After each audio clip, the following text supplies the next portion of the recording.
विकासनगर में बीते दिनों अवैध मदरसों पर हुए ताबड़तोड़ एक्शन के बाद अब आग बबूला हुए विशेष समुदाय के लोगों ने ना जिला प्रशासन और धामी सरकार के खिलाफ मोर्चा खोल दिया है, बल्कि अब रोष सड़कों पर उतर आया है, जिसके चलते देहरादून के विकासनगर तक भारी संख्या में इकट्ठा हुए लोगों ने प्रशासन और सरकार के खिलाफ जमकर नारेबाजी की।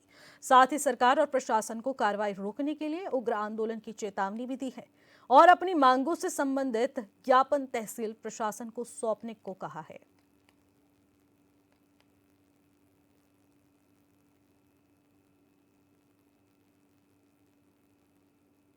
मुद्दा ये है, 1 तारीख को और 3 तारीख को ढकरानी, नवाबगढ़ इन क्षेत्रों में पछवादून के अंदर हमारे मदरसे और एक मस्जिद सील की गई।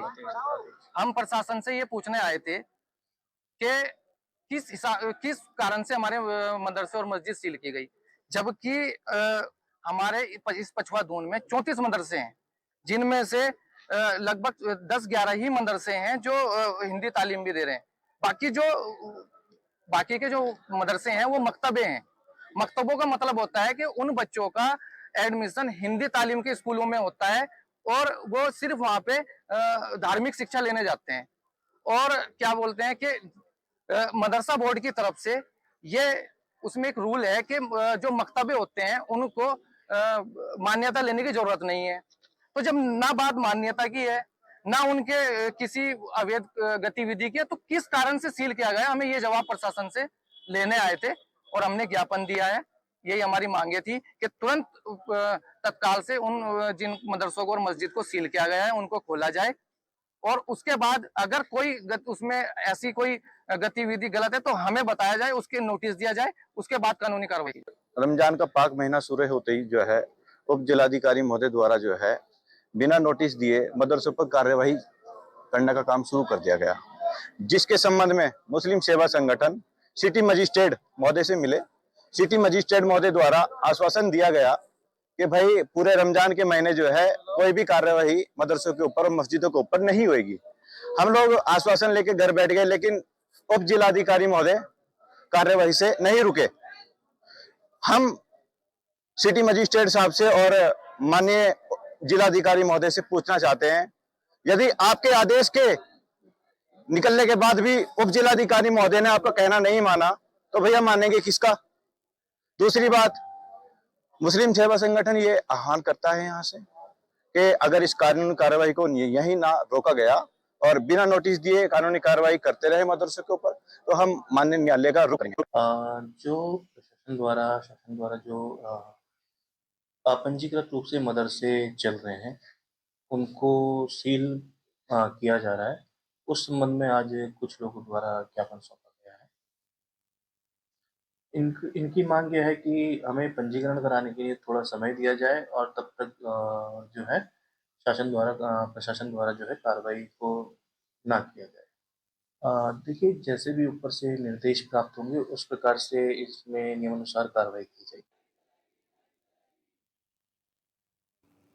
और इसी खबर पर ज्यादा जानकारी के साथ इलम सिंह चौहान हमारे संवाददाता सीधे फोन लाइन के माध्यम से हमारे साथ जुड़ चुके हैं। इलम, जिस तरीके से देखा जा रहा है कि मदरसों पर सरकार एक्शन करती हुई नजर आ रही है, आखिरकार ये पूरा प्रकरण क्या है?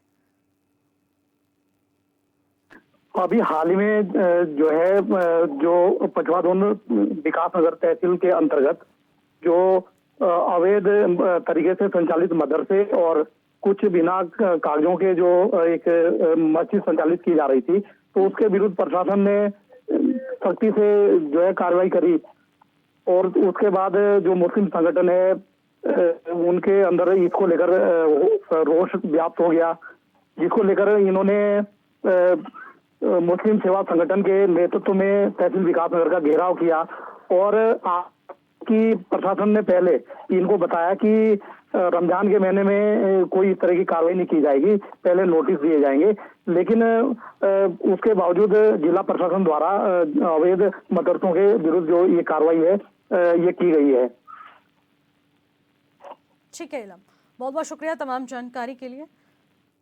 और इसी के साथ कांग्रेस प्रवक्ता आशीष नौटियाल भी हमारे साथ सीधे फोन लाइन के माध्यम से जुड़ चुके हैं। आशीष जी, पहले तो आपका बहुत बहुत स्वागत है HNN 24/7 में। धन्यवाद। आशीष जी, जिस तरीके से देखा जा रहा है कि एक के बाद एक अवैध मदरसों पर प्रशासन का एक्शन देखने को मिल रहा है, ऐसे में अगर बात की जाए मुस्लिम पक्ष की और प्रशासन की, तो दोनों ही इस पर काफी ज्यादा सख्त नजर आ रहे हैं।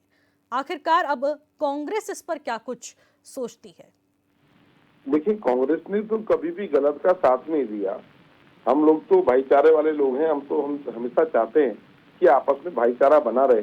और अगर अवैध है कोई चीज, और अभी जैसे मैं आपके चैनल के माध्यम से ही सुन रहा था कि वो लोग कह रहे हैं मुस्लिम समुदाय वाले कि रमजान का महीना है, इस समय ऐसा न किया जाए, तो कोई बात नहीं। जहाँ इतने समय से चल रहा था, थोड़ा सा अगर समय दे भी दिया जाए तो मुझे नहीं लगता कोई बहुत बड़ी बात हो जाएगी। अगर वो गलत है, गलत जो उनकी खरीद नहीं कर रहे हैं, तो वो हटाई जाएगी, सरकार हटाएंगी, उसमें तो कोई ऐसी बात नहीं है। लेकिन ये है कि देखिए, जबरदस्ती नफरत फैलाने के लिए अगर सरकार कोई काम कर रही है, और रमजान का महीना है, सब जानते हैं, इस टाइम पे अगर आपको लगता है कि भैया ये करके कोई राजनीतिक फायदा हो रहा है इसलिए काम कर रहे हैं, तो इस काम को बंद करो। राजनीति करने के लिए कई चीजें हैं, सिर्फ ये मदरसे, मंदिर, इसके नाम पे राजनीति मत करो। भारतीय जनता पार्टी का काम ही ये है कि राजनीति करने के लिए हमेशा को, जब प्रेमचंद अग्रवाल से ध्यान भटकाने के लिए और महेंद्र भट्ट जी ने इस तरह की हरकत कर दी, उनसे ध्यान भटकाने के लिए वहाँ ये काम शुरू कर दिया। पर तो आशीष ध्यान जी, भटकाने वाले अवैध काम रूप से कर रहे हैं, कुछ नहीं संचालित कर हो रहे रहे हैं हैं मदरसे, और काफी लंबे समय से ये अवैध रूप से संचालित हो रहे हैं, और ऐसे में अभी तक इनके पास कोई भी पंजीकरण से जुड़े हुए कागजात ही नहीं पाए गए हैं, इसीलिए प्रशासन ये बड़ा एक्शन ले रहा है। नहीं, इसके लिए मना थोड़ी कर रहे हैं। अगर कोई चीज अवैध है उसके लिए कौन कहेगा कि नहीं इसे वैध कर दो, हम उसके लिए कभी नहीं कहेंगे। लेकिन हाँ, जैसे अभी आपके चैनल के माध्यम से मैं सुन रहा था कि वो कह रहे हैं रमजान का महीना है और मैं 10-15 दिन और जितने दिन बचते हैं, अगर ऐसा हो सकता है और भाईचारा बना रह सकता है, किसी को कोई परेशानी नहीं होती, तो मुझे लगता है अच्छा है, तो कोई इतना नुकसान भी नहीं है। और गलत है तो गलत का तो हम साथ दे ही नहीं रहे कि हम कहीं नहीं, गलत अगर बनाए और हम कहें नहीं से चलाते रहो, ऐसा तो हमने कहा ही नहीं। लेकिन ये सिर्फ मुझे जहां तक लगता है ये ध्यान भटकाने के लिए, क्योंकि सरकार बहुत बुरी तरह घिर चुकी है, इस समय हर जगह फेल हो चुकी है। आप देखिए, अभी मैं पढ़ रहा था नेपाल के लोगों को जो है बिना हथकड़ी के नेपाल भेजा गया अमेरिका द्वारा, और उत्तराखंड के, भारत के लोगों को हथकड़ी पहना के भेजा गया अपने फेलियर को छिपाने के लिए। किस तरह से प्रधानमंत्री जी जो है शेर को, बच्चों को दूध पिलाते हुए नजर आ रहे हैं। ये अपनी हरकतों को जब देख रहे हैं, दुनिया, देश हमारे पक्ष में नहीं है, तो इस तरह के काम कर रहे हैं, चलो नफरत ही फैला दो। तो नफरती लोग हैं, नफरत फैलाने के लिए मुझे लगता है इन हरकतों को ज्यादा कर रहे हैं, बाकी इन्हें किसी से कोई मतलब नहीं है। ठीक है आशीष जी, राजेश जी बीजेपी के प्रवक्ता भी हमारे साथ सीधे फोन लाइन के माध्यम से जुड़े हुए हैं, उनसे भी बातचीत कर लेते हैं।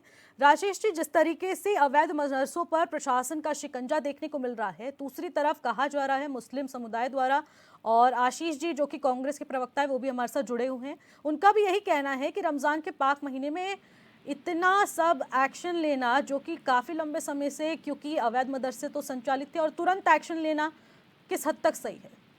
देखिए, इसमें मैं ये कहना चाहूंगा कि कांग्रेस पार्टी का शुरू से जब इस प्रदेश में जब शासन रहा है, उन्होंने अवैध मदरसों को यहाँ पे पनाह देने का काम किया है। उनके निर्माण कार्य में इनके द्वारा जो कोष उनको दिया जाता है, जो डोनेशन उनको दिया जाता है, ये पूरा देश जानता है।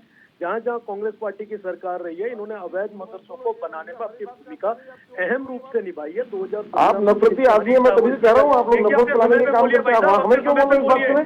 हमने कब कहा अवैध मदरसे खोलो? हमने कब कहा आपको ये? मैं जानता हूँ। नहीं, उल्टी बात मत करो ना, उल्टी बात मत करो। आपने, आप कांग्रेस के लिए कैसे बोल सकते हैं इस बात को? आप कांग्रेस के लिए कैसे बोल सकते हैं? आशीष जी, सुन लेते हैं पहले राजेश। आप बताएं कौन सी मीडिया आपने जो खबर सुनना दिया? इलेक्ट्रॉन बॉन्ड के माहिर आप गाय का काटने वाली कंपनी चंदा लेते हैं, हमारा नाम ले रहे हैं। और अब क्या करो, हर बात को कांग्रेस को बोलने का, नफरत खत्म करने की बात कर रहे हैं। आप कह रहे हैं नहीं कांग्रेस के लिए, इस तरह की बातें मत बोला करो, दुनिया को भ्रम में मत डालो। अपनी नाकामी छुपाने के लिए इस तरह बात कर रहे हैं आप। इनको जब नहीं, आपने कांग्रेस क्यों बोला? कांग्रेस ने कब कराई? कांग्रेस ने कब करा? कांग्रेस ने कब बोला मदरसे खोलो? दूर करने का काम किया है। राजेश जी, आशीष जी, ये उल्टी बात कर रहे हैं, का वक्त दूसरा बात कर रहे हैं। नहीं कांग्रेस ने है, क्यों इस बोला? वक्त सोचना है कि आप अवैध अपनी बात का मदरसों पर जवाब किस दो। तरीके से जो मदरसे एक्शन समझ लिया जा सकते रहा हैं, है। जो वहाँ के लोग हैं, आशीष उसका जवाब जी, दो। आप कांग्रेस के लिए नहीं बोल सकते हैं। मैं आपसे निवेदन करूंगा महोदय, इनके उसको म्यूट किया जाए, इनके बात को। एक एक करके सुनते हैं, ऐसे आप दोनों अपनी अपनी बातें नहीं रख पाएंगे। नहीं, एक एक करके बोलिए, आप बोलना लोग पड़ेगा। अपना अपना पक्ष एक एक करके रखिए। आशीष जी, मैंने आपको पूरा पर्याप्त समय दिया, अब राजेश जी को सुन लेते हैं, फिर मैं आपसे भी कमेंट लूंगी इसको लेकर। देखिए, कांग्रेस पार्टी वो सब पार्टी है इस देश के अंदर जिन्होंने मदरसों को, मुसलमानों को अवैध कब्जा करने के लिए प्रेरित किया है, उन्हें संरक्षण दिया है, और जब जब इनकी सरकारें जिस जिस प्रदेश में रही है वहां पे इन्होंने उन्हें धन देकर राजीव जी, अवैध जो भूमि बात कब्जाने पूछी के लिए जाए उसका संरक्षण जवाब दिया दो। है। दूसरी कांग्रेस बात, पर मत बोलो। 2017 में आपसे जो पूछ रहे हो उसका जवाब दो। देखिए एंकर क्या मोदी, एक महीना नहीं टाला जा सकता इस काम को? आप देख आप लीजिए। इसका राजेश जवाब दो जी, ना, आप कहाँ की राजेश बात जी, कर रहे हैं? आशीष जी कह रहे हैं क्या 1 महीने का भी समय नहीं देंगे आप? देखिए, इनकी बात का पहले मेरे को पूरा खंडन करने दीजिए जो ये बात बता रहे हैं। नियम और कानून और जो यहाँ पे ऊपर कोर्ट बैठा है उसकी कोई नियम प्रणाली होती है, कोई तरीका होता ऐसा है। कोई ये नहीं नियम होता कि नहीं इनकी होता है मर्जी कि के 10 हिसाब दिन से में आप काम बता होगा। दीजिए आपके। इनको जब सहूलियत होगी, आप इनकी अगर सहूलियत के हिसाब शांतिपूर्ण से तरीके काम से किया काम जाएगा। उत्सव से करें, नफरत मत फैलाएं देखिए देश में। महोदय, इस तरह से डिबेट में आप प्लीज मुझे मत लिया कीजिए, जहाँ पे आप शिष्टापूर्ण तरीके से आप बात को नहीं रखवा सकते। बिल्कुल राजेश जी, आपकी बात बिल्कुल सही है। आशीष जी, एक एक करके आप अपनी अपनी बात रखेंगे तो ही इस बात का निर्णय निकल पाएगा कि बीच में बोलने आखिरकार पे इन्हें कहिए, यहाँ क्या इनको- चल रहा है और इसका तो क्या आप कुछ कांग्रेस समाधान बोलने निकल बोलना सकता पड़ेगा है। मुझे आपको। आप आशीष कांग्रेस जी, मत बोले। अपनी आदत से आप इधर की बातें आशीष मत जी, करें, भाषा सीधा की उसका जवाब मर्यादा देके में पूछा जाए। रहकर और पर्सनल नहीं होंगे इस मामले में। देखिए मैडम, मैं ये कहना चाहता हूँ, मेरी बात को बड़ी जिम्मेदारी के साथ लिया जाए। इस देश बिल्कुल। के अंदर जहाँ कांग्रेस पार्टी की सरकार है, इनके द्वारा हमेशा अवैध कब्जे को, अवैध मदरसों को, मस्जिदों को संरक्षण देने का काम किया है। ये मैं आपके चैनल के माध्यम से पूरे देश को बताना चाहता हूँ।